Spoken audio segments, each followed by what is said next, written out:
Suddenly, her eyes widened as the strong smell of something burning hit her nose.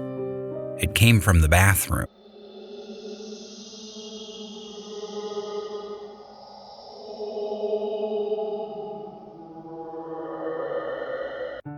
This happened in an old Catholic university in my city.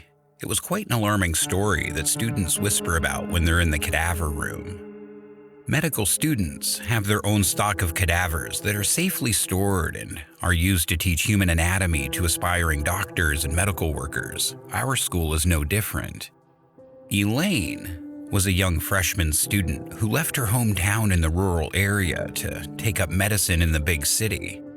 She was a diligent student who always pushed herself to the breaking point, burning the midnight oil, studying all night. She wanted to be the best doctor she could be. Unfortunately, this was not her eventual fate. On her last class of the day, they were studying human anatomy in the cadaver room. While the topic itself and being surrounded by dozens of corpses would make an ordinary person feel uneasy and alert, the effect was quite the opposite for Elaine. Just the night before, she drank 4 cups of coffee just to stay awake for the exam she had in the morning. So naturally, she was starting to doze off. Her eyes started closing slowly, and soon enough, she was sleeping like a baby. When the bell finally rang, all of the students started fixing their bags, getting ready to go home. Her classmates noticed Elaine was far away in dreamland, and they decided it would be funny to just leave her there, alone, in the cadaver room, laughing away as they left the room. And so, Elaine slept like a baby in the middle of all the dead bodies. No one noticed her. The janitors decided to close the large metal door of the cadaver room, leaving Elaine stuck inside. Naturally, the doors and windows to a place where you put cadavers is well secured.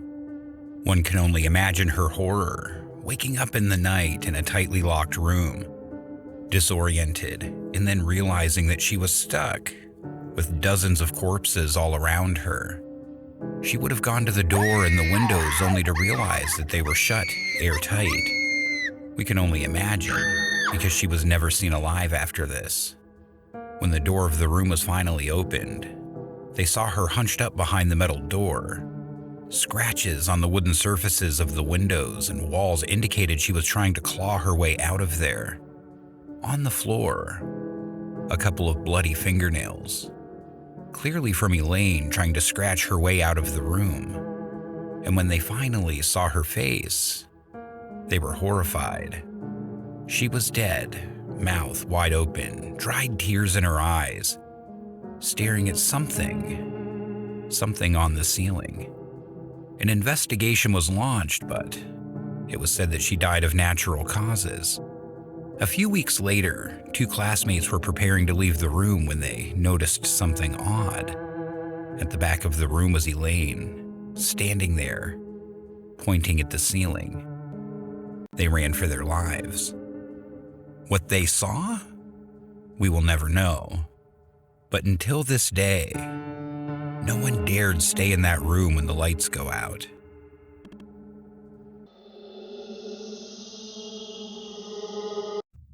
This happened back in the 80s to my grandmother. Until now, she can never forget this incident. It shook her to her core, for it was both truly horrifying and sad. At that time, she was in her late 40s and had a 22-year-old daughter who all called Jane to keep her anonymity. My dad was 18 at the time. As a graduation gift, Auntie Jane and her best friend and neighbor, Michelle, were going to take a trip to the beach on the southern side of the country. They were on board a passenger ship that would take them to the countryside. It was a 2-week getaway adventure for 2 girls, and they were very excited to go. My grandmother was sitting alone in her house on the first night that Jane was gone. She remembers vividly that she was watching TV and eating chips when the doorbell rang. She went to the door and peeked outside. It was Jane. She was back early. However, My grandmother couldn't really see her face as her head was bowed down looking at the floor. From what little she could discern from the peephole, Jane looked sad. My grandmother quickly opened the door. Jane was dripping wet from head to toe. It was weird, because it wasn't raining that day. Yet there she was, totally drenched. She asked what was wrong, and Jenny just replied, "I need a warm shower." Grandma let her in, and Jane rushed to the toilet. Grandma waited anxiously outside. She was holding fresh clothes and just looking at the wet footprints on the floor. She heard her daughter say softly, "I love you, Mom." And she replied that she loved her back. Suddenly, her eyes widened as the strong smell of something burning hit her nose. It came from the bathroom. She quickly rushed to the toilet, opened the door, and her daughter was just gone. No trace of her at all, except for the wet footprints on the floor that were quickly drying up. She was then startled by the phone ringing. Back then, it was a landline phone. She picked it up. It was her neighbor's mom. She was crying on the phone. The neighbor said that her daughter showed up wet at her door and disappeared. Grandma said she experienced the same thing. They were both confused at the time, but after a day or two, they understood. The ship their daughters were in collided with another one, and it caught fire. The gasoline burned not only the ship, but the sea around it. There weren't enough lifeboats, and most of the passengers either burned alive or drowned. It was a massive tragedy, and to this day, one of the worst maritime disasters in the world.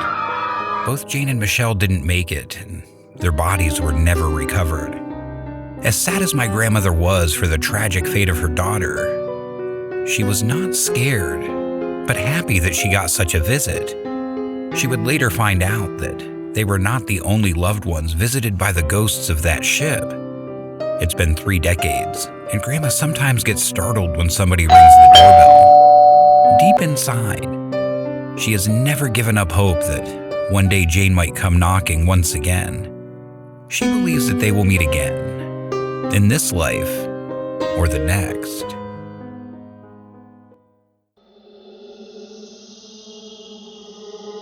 I'm a 30-year-old teacher, teaching in a rural area. And by rural, I mean somewhere in the middle of a dense jungle in North Borneo.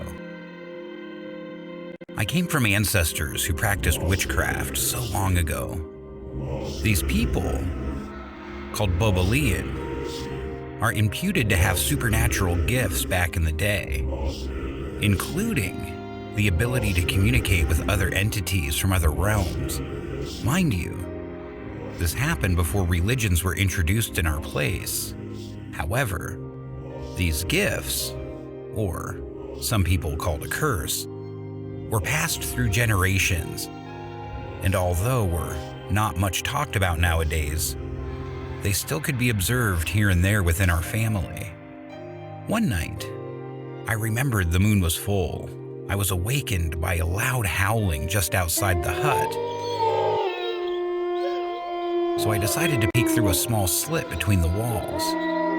There, in the darkness, was a glowing white wolf howling at the beautiful moon, with crimson red eyes and fur that just mesmerized me.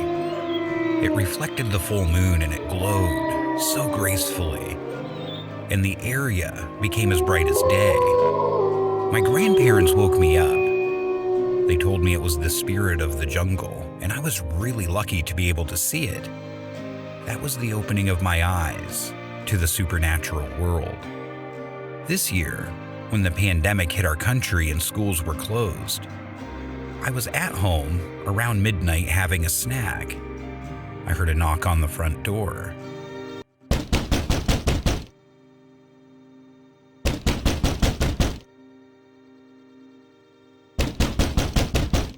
There was this feeling when I heard it of impending darkness and doom. I dared not open it. This felt real, a premonition. And while the house was fully lit, I felt the darkness embrace me, the feeling of death.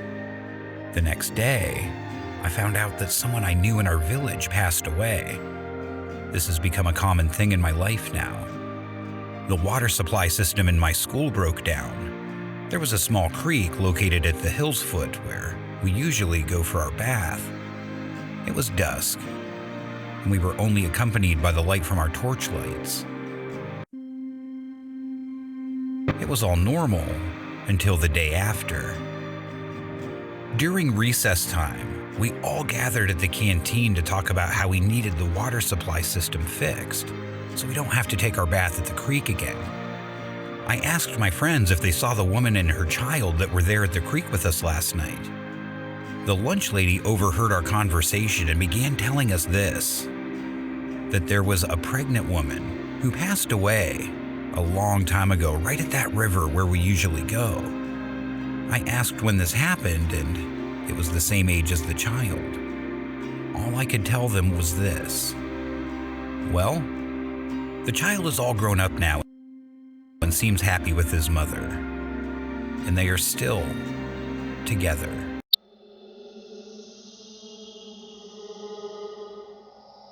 Thank you so much for watching.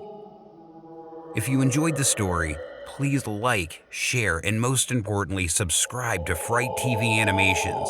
Hit the notification bell so you're notified every time we upload new content.